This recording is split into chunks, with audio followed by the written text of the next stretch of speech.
கர்த்தரும் இரட்சகருமாகிய இயேசு கிறிஸ்துவின் நாமத்தினாலே பீஸ்ஃபுல் மினிஸ்ட்ரி சார்பாக உங்களை சந்திப்பதில் மிகுந்த மகிழ்ச்சி அடைகிறேன். இன்றைக்கு பட்சபாதம் என்பதை குறித்து பார்ப்போமா? உபாகமம் 10:17 உங்கள் தேவனாகிய கர்த்தர் தேவாதி தேவனும் கர்த்தாதி கர்த்தரும் மகத்துவமும் வல்லமையும் பயங்கரமான தேவனுமாய் இருக்கிறார். அவர் பட்சபாதம் பண்ணுகிறவரும் அல்ல, பரிதானம் வாங்குகிறவரும் அல்ல. நம்முடைய தேவன் பட்சபாதம் பண்ணுகிறவரும் அல்ல, பரிதானம் வாங்குகிறவரும் அல்ல, அந்நியரை நேசிக்கிறவர். அப்படிப்பட்ட நம்முடைய தேவனிடத்தில் பட்சபாதம் காணாத பட்சத்தில் அவரை நேசிக்கிற நாம் எப்படிப்பட்டவர்களாக காணப்பட வேண்டும்? பட்சபாதம் இல்லாதவர்களாக காணப்பட வேண்டும். சரி, பட்சபாதம் என்றால் என்ன? ஒரு குடும்பத்துல 2 பேர் இருக்காங்கன்னா ஒருவரை நேசித்து ஒருவரை வெறுப்பது பட்சபாதம்.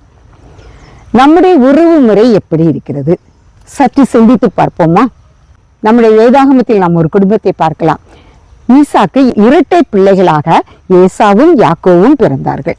அங்கே நாம் காண்பது என்னவெனில், தகப்பனார் ஈசாக்கு ஏசாவை நேசிக்கிறவராகவும் தாயார் ரெபெக்காள் இளையகுமாரனாகிய யாக்கோபை நேசிக்கிறவராகவும் காணப்படுகிறார்.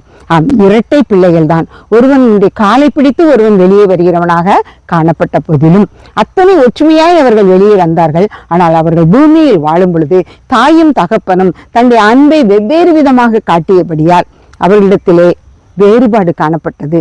அது நிமித்தமாக மூத்தவன் தகப்பன் தன்னை ஆசீர்வதிக்க விரும்பியும் தான் ஒரு கூழுக்கு ஆசைப்பட்டது நிமித்தமாக சிரேஷ்ட புத்திர பாகத்தை இழந்தவனாக அவன் காணப்பட்டான். அங்கே பட்சபாதம் நுழைந்தபடியினால் ஆசீர்வாதத்தை சுதந்திரிக்க முடியாதவனாக காணப்பட்டான். இப்படியாகத்தான் நம்முடைய குடும்பங்களிலும் நாம் சில சமயங்களில் இந்த பட்சபாதம் உள்ளே நுழைவதனால் குடும்பத்துக்குள்ளே சண்டை, சச்சரவு, பிரச்சனைகள் காணப்படுகிறது.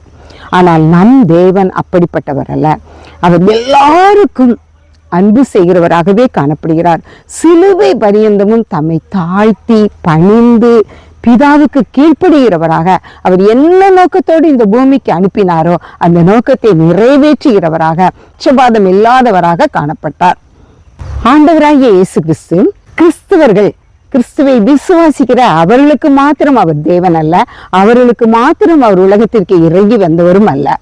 உலகத்தில் கடைக்கோடியில் அத்தனை மக்களுக்கும் அவர் மனம் இறங்குகிறவராக, கிருபை அளிக்கிறவராக, எல்லாரும் பாவம் மன்னிப்பு பெற்று அதனுடைய சமூகத்தில் ரட்சிப்பை பெற்றவர்களாக பரலோக ராஜ்யத்தை சுதந்திரித்துக் கொள்ள வேண்டும் என்பதற்காக தன்னைத்தானே வெறுமையாக்கி இந்த பூவுலகத்திற்கு வந்து நமக்காக அவர் பாடுபட்டு சிலுவையில் அறிந்து உயிர்த்தெழுந்தார்.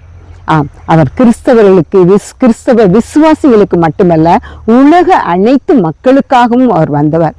அவரிடத்தில் எவ்வளவேனும் பட்சபாதம் கிடையாது. சரி, அவரிடத்தில் பரிதானம் கொடுத்து அவரை விலைக்கு வாங்கி விடலாம் என்று யார் நினைத்தாலும் அங்கு நடக்காது. நான் கூட சில சமயங்கள்ல, ஆண்டவரே நமக்கு இவ்வளவு காணிக்க தாரேன், இவங்களுக்கு இவ்வளவு கொடுத்துருதேன், எனக்கு இதை செய்ய மாட்டீரா என்று சொல்லி அவரிடத்துல அவர் பரிதானம் வாங்குகிறவர்களாக நாம் நினைத்து அவர்களுக்கு நாம் செலுத்த நினைக்கலாம். ஆனால் ஆண்டவர் ஒருபோதும் அதை பட்சமாக நினைக்கிறவர் அல்ல. அவர் பரிதானம் விரும்பாதவர். காணிக்கைகளினாலோ அல்லது வேறு எந்த பொருள்களினாலோ அவரை நாம் விலைக்கு வாங்க முடியாது. அவரை அன்பினால் மாத்திரம் நாம் அவரை சுதந்திரித்துக் கொள்ள முடியும். அவரிடத்தில் எவ்வளவேனும் பட்சபாதம் கிடையாது, பரிதானமும் கிடையாது. எபேசியர் 6:9 எஜமான்களே, அப்படியே நீங்களும் வேலைக்காரருக்கு செய்ய வேண்டியவளை செய்து அவர்களுக்கும் உங்களுக்கும் எஜமானனானவர் பரலோகத்தில் இருக்கிறார் என்றும் அவரிடத்தில் பட்சபாதம் இல்லை என்றும் அறிந்து கடுஞ்சொல்லை விட்டு விடுங்கள். நம்முடைய ஆண்டவரிடத்துல பட்சபாதம் இல்லை என்பதனால் நாம் எதை விட்டுவிட வேண்டுமா? கடுஞ்சொல்லை விட்டுவிட வேண்டும். யாரிடத்தில்? நம்முடைய வேலைக்காரரிடத்தில். எல்லாருக்கும் யாராவது ஒருவர் பிரியமானவர்களாக தன்னுடைய கடமையை செய்ய ஒருவரை நியமித்தவர்களாக காணப்படலாம். அப்படிப்பட்டவர்களிடம் நாம் கடுஞ்சொல் பேசாதவர்களாக, நமக்கு கீழாக உள்ள நம்முடைய பணிவிடைக்காரர்களுக்கு நாம் அன்பு செலுத்தியவர்களாக காணப்பட வேண்டும் என்று ஆண்டவர் நமக்கு அன்புடன் கட்டளையிடுகிறார். வேலைக்காரரிடத்திலும் நாம் என்ன செய்ய வேண்டும்? அன்பு செலுத்த வேண்டும். ஒருவருக்கொருவர் ஊக்கமாய் அன்பு செய்வதே ஆண்டவர் விரும்பும் நியாயப்பிரமாணமான, நீதியான ஒரு அன்பின் பிரமாணமாகும். அந்த பிரமாணத்தை நாம் கை கொள்ளும் பொழுது ஆண்டவர் நம்மை கரம் பிடித்து நடத்தி செல்கிறவராக, அவருடைய மார்போடு நம்மை அணைத்து சேர்த்து ஆறுதலும் தேர்தலும் தருகிறவராக காணப்படுகிறார். அப்போஸ்தலர் 10ஆம் அதிகாரத்தில் நாம் ஒரு சம்பவம் பார்க்கலாம். அதாவது பேதுரு ஆனவன் தன்னுடைய வீட்டுல ஜெபம் பண்ணி கொண்டு அவன் ஒரு தரிசனத்தை காண்கிறவனாக காணப்படுகிறான். இன்னொரு பக்கம் கொர்நேலியுவிடம் ஆண்டவர், நீ போய் பேதுருவிடம் போய் பேதுருவை சந்தின்னு சொல்றாரு. அப்போஸ்தலர் 10ஆம் அதிகாரம் முதல் 2 வசனமும் கொர்நேலியை பற்றி இவ்வாறாக சொல்லுகிறது. இத்தாலியா பட்டாளம் என்னப்பட்ட பட்டாளத்திலே 100க்கு அதிபதியாய கொர்நேலியு என பெயர் கொண்ட ஒரு மனுஷன் செசரியா பட்டணத்திலே இருந்தான். அவன் தேவ பக்தியுள்ளவனும் தன் வீட்டார் அனைவரோடும் தேவனுக்கு பயந்தவனுமாயிருந்து ஜனங்களுக்கு மிகுந்த தர்மங்களை செய்து எப்பொழுதும் தேவனை நோக்கி ஜெபம் பண்ணி கொண்டிருந்தான். அப்போ அவன் ஆண்டவருக்கு தேவ பக்தி உள்ளவனாக காணப்பட்டான். எப்பொழுதும் ஜெபம் பண்ணி கொண்டு இருக்கிறவனாக இருக்கிறான். அவன்கிட்ட ஆண்டவர் சொல்றாரு, நீ யோப்பா பட்டணத்துல போய் பேதுருவை சந்திங்கிறாரு. உடனே இவன் என்ன செய்யறான், அவனுடைய வேலைக்காரர்களை அனுப்புறான். வேலைக்காரங்க ஆங்காங்கே விசாரித்து பேதுருடைய வீட்டின் வாசல் அண்டையில வர்றாங்க. பேதுரு அந்த சமயம் அங்க தரிசனம் கண்டவனாக பேதுருட்ட ஆண்டவர் சொல்றாரு, அந்த தரிசனத்துல நீ அந்த ஜனங்களோட போய் பேசு, பயப்படாத, நான் உன்னோடு கூட இருக்கிறேன், நீங்க அவன் சொல்ற காரியமாக நீ செய்யுங்கிறாரு. உடனே பேதுரு எந்திரிச்சு போறான். அவனுடைய வேலைக்காரர்கள் அங்க நிக்கிறத பார்க்கிறான். நீங்க தேடி வந்த மனுஷன் நான் தான், உள்ள வாருன்னு சொல்லி அழைக்கிறான். அவங்க கொர்நேலியை குறித்து அருமையான நற்சாட்சி சொல்றாங்க. அந்த நற்சாட்சியை கேட்டவனாக அவனோடு உள்ள சில நபர்களையும் கூட்டிக் கொண்டு இவர்களோடு கொர்நேலியை 100க்கு அதிபதியை பார்க்க போறாங்க.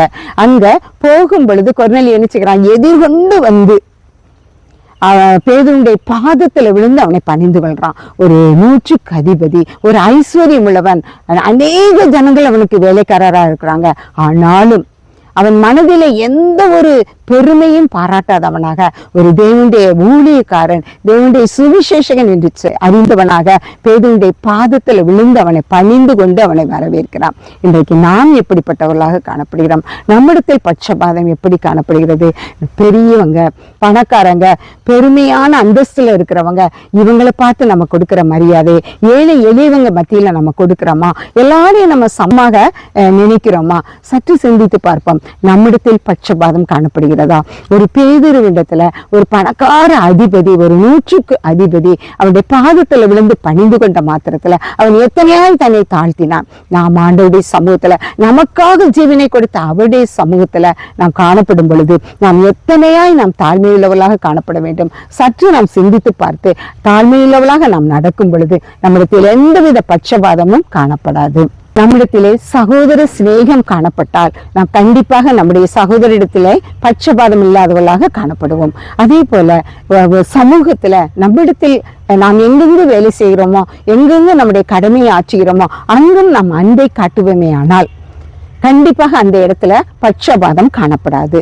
எத்தனையாய் பெருமையாய், எத்தனையாய் நம்முடைய ஊழியத்திலே, நம்முடைய கடமையிலே, நம்முடைய ஸ்தாபனங்களிலே நாம் பெருமையான அந்தஸ்தில் உள்ள பதவியில் இருந்தாலும் நமக்கு கீழே வேலை பார்க்கிறவர்கள் மீது நாம் கடுஞ்சொற்களை பயன்படுத்துவோமேனால் ஆண்டவரும் ஒரு நாள் நாம் செய்கிற பாவத்துக்கு தக்கதாக அவரும் நியாயம் தீர்ப்பாரே. ஆனால் நம்மால் நின்று நிற்க முடியுமா? நம்முடைய வேலைக்காரர்கள் மத்தியிலும் நாம் அன்பு செலுத்துகிறவர்களாக பட்சபாதம் இல்லாதவர்களாக காணப்படுவோம்.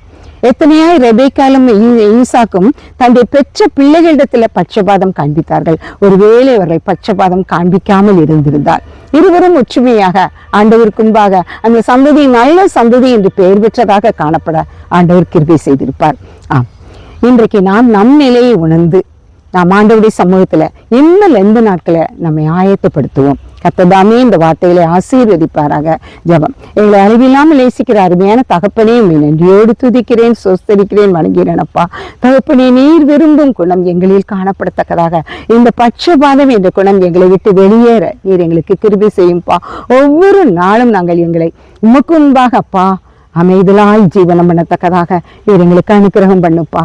நாங்கள் ஒருவரையும் அப்பா உமக்கு விரோதமாக பாராதவண்ணம் எல்லாரையும் நீர் எப்படி பார்க்கிறீரோ அதே போல நீ பின்பற்றுகிற நாங்களும் பார்க்கத்தக்கதாக எங்கள் இருதயங்களை பக்குவப்படுத்தும். எங்களை ஞானமாய் நடக்க உதவி செய்யும். எங்களை தாழ்த்தி உம்முடைய கரத்தில் ஒப்புக் கொடுக்கிறோம். நீ பொறுப்படுத்த வழி நடத்தும். இயேசுவின் மூலம் ஜெபங்களும் நல்ல பிதாவே. ஆமேன், ஆமேன்.